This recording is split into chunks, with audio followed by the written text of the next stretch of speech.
You're watching Global Business. This is live images from Davos, Switzerland, where the World Economic Forum 2018 annual meeting has kicked off. And we are also live from the Chinese coastal city of Tianjin, the host of this year's World Economic Forum Summer Gathering. This week, we bring you a 5-day special coverage of the World Economic Forum annual meeting from Davos to Davos.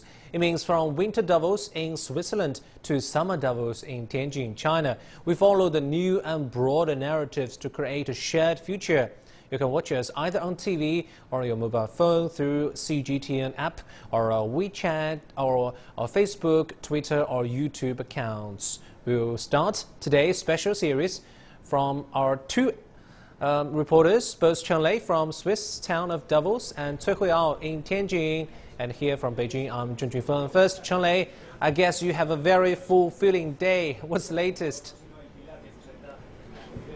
Welcome to Davos, Junfeng. Yes, it is a sunny afternoon here, and optimism is in the air. Hours after the leader of China's delegation to Davos said Wednesday that China will issue a package of opening up reforms far exceeding people's expectations. He also said that China will ease restrictions for foreign companies in China in manufacturing and services. Liu He began his speech Wednesday in Davos by reviewing Chinese efforts in promoting economic globalization in 2017. Over the past year, in line with the propositions of President Xi, China has stood firm against all forms of protectionism. We have worked to strengthen the protection of property rights and promote fair competition. Just as important, we have broadened access to our financial markets and taken the initiative to increase imports. With efforts to advance the Belt and Road Initiative, we are moving economic globalization forward with concrete actions. Liu said China will roll out fresh market opening measures this year as the country marks the 40th anniversary of Chinese reforms and opening up. President Xi has made relevant decisions which will be focused on 4 areas. First, the opening up of the financial sector, which is very important. Second, the opening up of the manufacturing sector and some services. Number 3, the protection of property rights, particularly intellectual property rights. And number 4, the increase of imports. Liu also touched on diffusing risks in the financial sector and leverage control in China's domestic economy. He said that China's macro leverage ratio has been declining since last year's 4th quarter. Shadow banking and hidden debt for local governments are serious problems we have to deal with. We will continue to make progress while maintaining stability.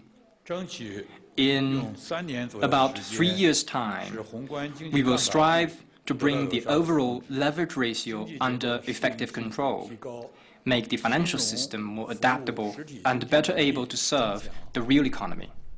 Liu called on a focus on the spillover effects of monetary policy in major economies in the near term.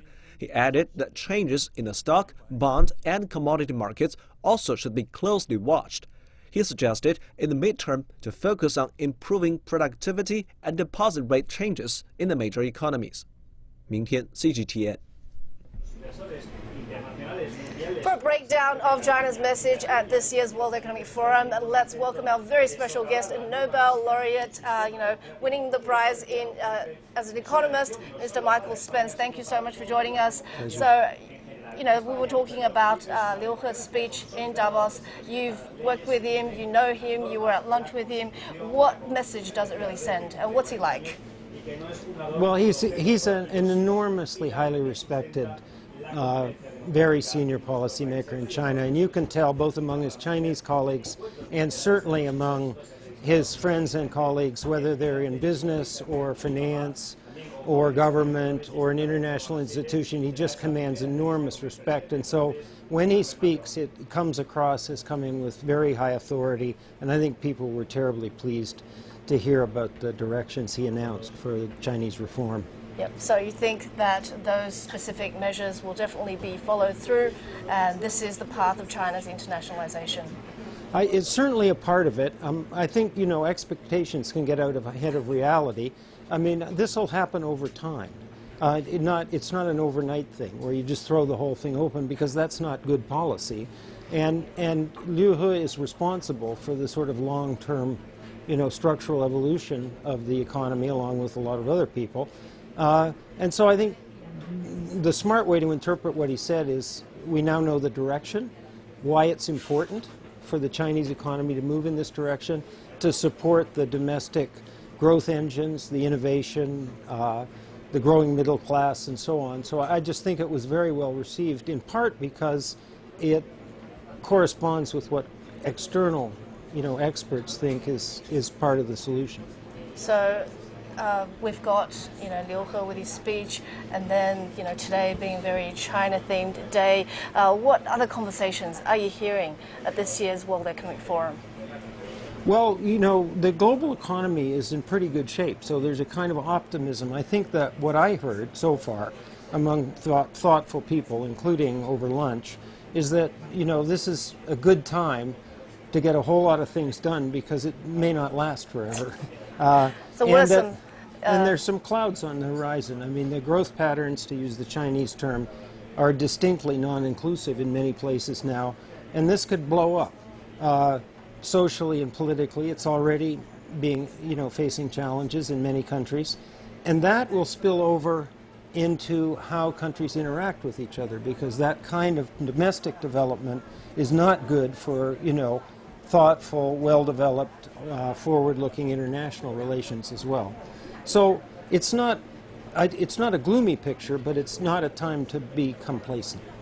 You used to chair the World Economic Forum Global Agenda Council for New Growth Models, and you said that it was impossible to have sustainable growth without a coherent strategy with shared values. But what do you mean by that?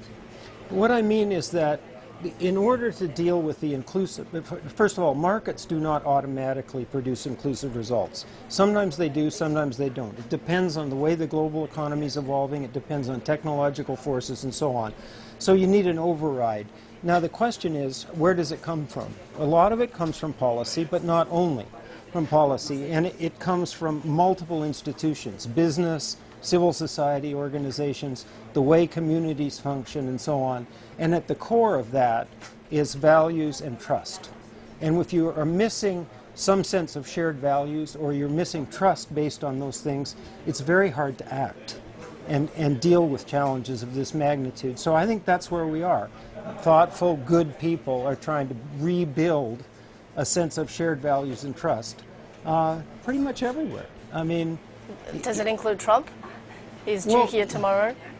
Trump is a bit of an enigma, but I certainly don't think anybody would say at this point he has a demonstrated track record of being a bringing together person as opposed to a polarizing person, so we'll have to see what he does when he gets to Davos. And what was that nerdy analogy you used in statistical terms about what he might say? Well, I was responding to a question about what he might say, and I said, this is about as uncertain as it gets. The nerdy description is, if it were a probability distribution, it would have fat tails. There you go, from a Nobel-winning economist Mike Spence, fat tails. Look it up in your statistics books. So I'm going to throw things back now to you in the studio. It's getting very hot here, I might add. All right, I can see that some snow are melting. Is that right that Trump is going to speak very soon? He is coming in supposedly tomorrow and speaking Friday. Okay. Look forward to your report on that. Yes. And some very unexpected speech from him. Okay, let's move to our correspondent, Cui Huiao in Tianjin. Cui Huiao, Chinese official Liu He mentioned several key points in China's reform and opening up measures. Tianjin is a port, is a gateway to Beijing and China's vast northeast region. What is the reaction there in Tianjin? Hi, Junfeng. It's indeed a China's Day, and we're in China, in fact, in Tianjin, where we'll be hosting its 6th Davos Forum in just 5 months. And people here are following Liu He's speech very closely. With me to talk more about this is Alfred Chowei, Vice President of Danfoss China, a Denmark-based industrial group. Thank you so much, Mr. Chowei, for joining us on our program. So anything that stood out to you in Liu He's speech? Many say it echoes President Xi Jinping's remarks last January in favor of globalization. What do you think? Thank you very much.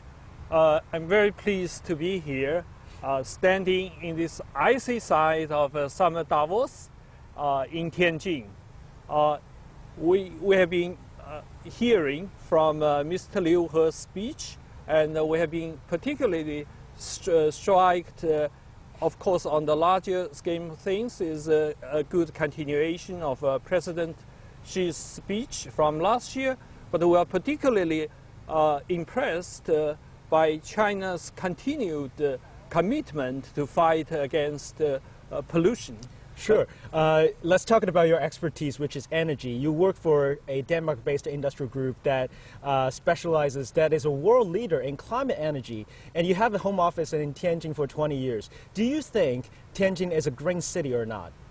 Actually, we have been very impressed by Tianjin's vision for sustainable growth, and Tianjin, as many of us know, has been a pilot city in low carbon economy. Mm-hmm. And for example, Tianjin is a pioneer in China's heating reform, and actually Tianjin just quite recently has been announced that Tianjin is going to engage in a new charging model by metering, mm-hmm. and which will cover up to 250,000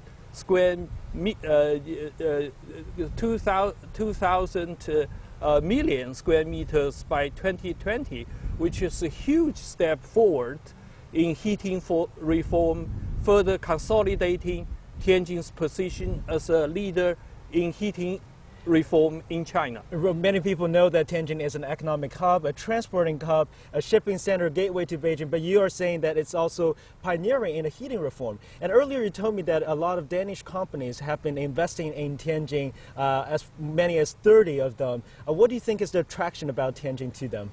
Indeed. Actually, in Tianjin there are a lot of Danish companies gathered here.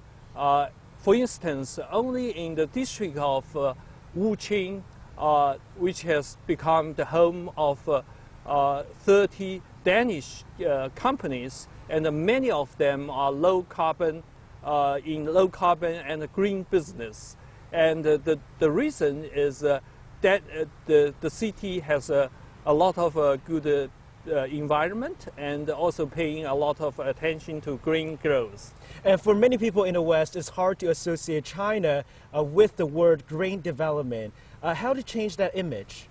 Actually, as we can see, especially in the past few years, since China, we can say, leading the world in joining the Paris Agreement. Mm.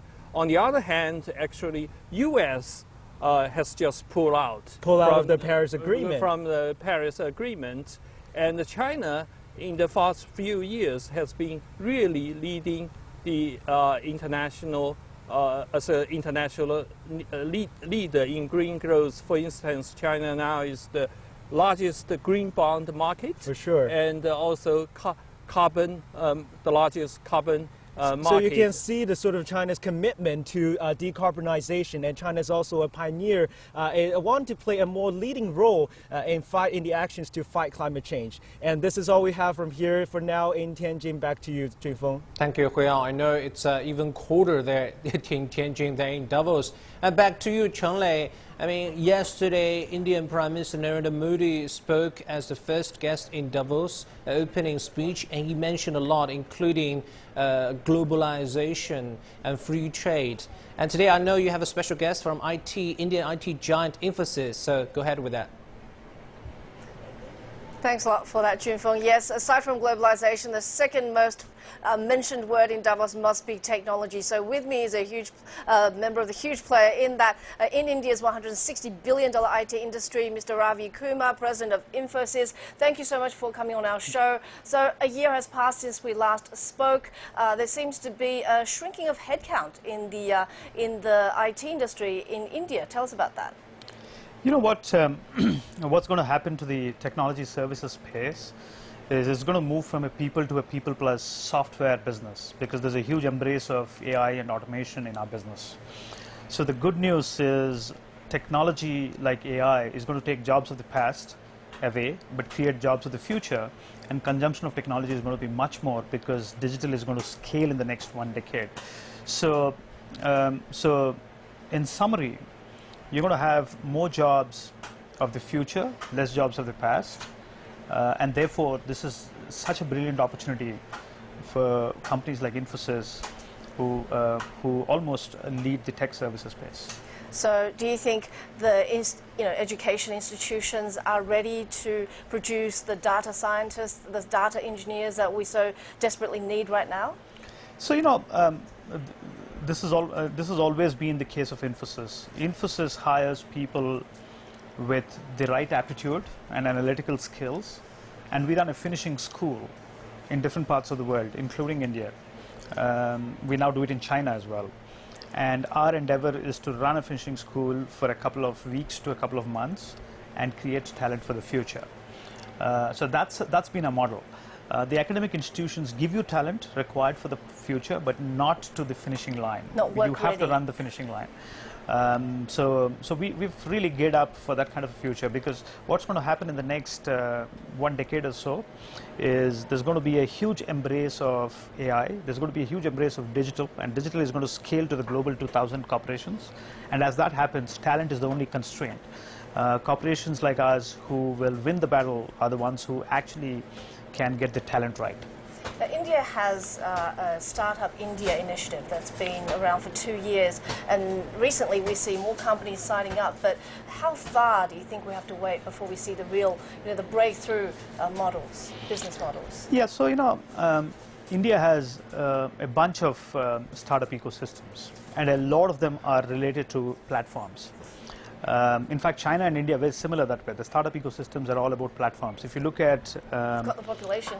Yeah, so there's a huge consumption pattern. If you look at the unicorns between China and India, and they summarize pretty much the unicorns, the billion-dollar unicorns in the Asian markets, 85% of them are actually related to platforms. And the idea of platforms is to actually bring a consumer and a producer, peer-to-peer network, and allow them to interact in an exchange. And there's a lot of local startups which have grown, which are catering to the local markets. But there's a lot of global startups who are coming to India and in China and actually trying to embrace those markets. So that's a fascinating area. One other area I want to pick on is specific to China. China is going to go through a huge embrace of Industrial 4.0 technologies into the manufacturing space. In fact, I was a part of a panelist there on future of production in the World Economic Forum, and they're talking about how countries are gearing up for the next few years on manufacturing production. And China is one of those countries which has this unique advantage of being right up there on current capabilities, but also has started figuring out how to build future capabilities, because production shop floors are going to become very automated. Yes. And technology is going to play a very, very important role in that journey. And finally, very quickly, what would you like to say to Donald Trump, whose policies have made your work visas for Indian IT engineers to the US more difficult? I don't want to comment on the specific set of policies, but one of the things companies like Infosys for the last few years has been doing is to localize our workforce. And there are two reasons why we're doing it. One is most development cycles for technology have become faster sprints. Customers are expecting, people need to be on the ground. Customers are expecting, in newer areas, specifically digital transformation, customers are expecting that you co-innovate and co-create with them. And because customers are expecting so, we have the responsibility to build those local talent pools to cater to it. So we are replicating, and Infosys is known for education and learning, so we are replicating that mechanism of building local talent pools, which today are in a huge shortage all over the world in technology. So we are replicating those talent pools using our education and learning infrastructure, and we've gone a long way in the US. In the last 6 months or so, we made announcements about 10,000 new jobs in the United States, and that is related to local talent building. We organically build that talent. We don't have available talent. Well, Trump will be inviting you to dinner very soon. Thank you so much for your time. Thank you. And that was Mr. Ravi Kumar, President of Infosys. So I was thinking it's time to get a bite to eat, because I haven't eaten for 12 hours. But no, I have an interview with the chair of Cisco, and after that, more editing to do. Back to you, Jim Fong. Yeah. Just in case you envy my spot over here in Davos. I do. Do take care of yourself, Charlie. Thank you. Good luck with your lunch. Right. Now let's head over to our correspondent Jack Barton, also at Davos meeting. Jack, rethinking the modern consumption economy is a big theme today. We've seen some pretty startling figures. So what are they saying? Yeah, that's right. It's just one of many sessions that is looking at the future of consumerism. We're seeing a lot of talk. There's a lot of CEOs, people promoting sustainable living, the United Nations appearing on the panel, and the UN bringing out some figures today for the panel that you just mentioned, saying that every year now we are throwing away $80 billion worth of plastic bags, $55 billion of used electronic equipment, and we are mining $180 billion worth of materials out of the ground each year, and they say by 2050 that figure will have doubled. On top of that, we've got sort of climate change figures out. You wouldn't think that the climate is warming looking at Davos with all the snow, but it's really about freak weather. We've got the biggest snows in decades here, avalanche warnings, and yet out in the sun you could stand in a t-shirt. It is so warm. It's certainly the warmest I've experienced here. On top of that, delegates talking about the loss of biodiversity. The World Wildlife Fund saying that since the 1970s, wildlife numbers have fallen to the point that we could have lost 2/3 of all species within the next couple of years. Now, why is everybody talking about this now? These are not new figures. It's been around for a while. But as we heard from a guest just before, it's because the economy is rebounding. Ever since the global financial crisis, we've seen every forum really in damage control mode. All of the attention has been on the big issues and, stopping financial systems from falling apart or the global order from falling apart. Now, for the first time, we see economies slowly picking up again. There is time to look at these issues, and they're beginning to look at them in depth. But if we listen to what they're saying, it really begs the question, is it not too late? Clearly, there are initiatives out there, but some very alarming statistics we're hearing. It certainly sounds like we're running out of time. One would hope that these discussions really get a bit of traction here at the World Economic Forum. Thank you for that, Jack Barton, for us in Davos, Switzerland. You're watching Global Business, special coverage of the World Economic Forum's annual meeting from Davos to Davos, broadcasting both on TV and CGTN new media platforms for you. More to come, stay tuned. How do we mend, heal and create in a fractured world? More than ever, the World Economic Forum 2018 brings together diverse attendees, not just political and business leaders, but also scientists, inventors and NGO representatives. Those with big ideas and new solutions for global challenges. Join our team in the Swiss town of Davos and the Chinese city of Tianjin, the host of this year's Summer Davos, as we follow the new and broader narratives to create a shared future. From Winter Davos in Switzerland to Summer Davos in China, our special coverage from Davos to Davos all week starting January the 22nd, only on CGTN.